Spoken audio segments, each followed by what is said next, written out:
নারী পাচার ও বাল্য বিবাহ রোধ করতে বাংলা, উড়িষ্যা, ঝাড়খণ্ড সীমান্ত লাগোয়া যে সুবর্ণ রৈখিক এলাকা, সেই সুবর্ণ রৈখিক এলাকার গোপীবল্লভপুরে এখানে ত্রিবেণী যুব জনকল্যাণ অর্গানাইজেশনের উদ্যোগে দু হাতকে এক করা হয়।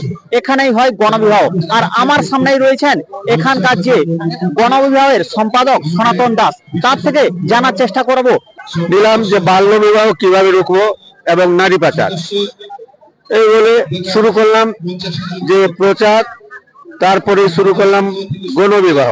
প্রথম প্রথম বছরে আমরা 7 জন মেয়েদের বিয়ে দিই, এর পরের বছর 15, বর্তমান 17 বছরের মধ্যে আমরা 2487 জনের আজকে পূর্ণ করেছি বিয়ে দিতে।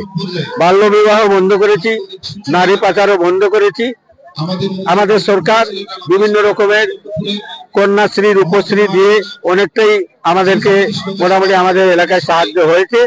সবচেয়ে বড় কথা ঝাড়গ্রাম জেলায় প্রথম, এবং আমার যেটুকু জানি যে 17 বছর ধরে চালিয়ে আসা কোনো একটা সংস্থা, একটা ক্লাব, একটা ছোট্ট পাড়া গ্রাম বললে চলে, গোপীবল্লভপুর, মানে বহু দুঃসহ ব্যাপার হয়ে থাকে।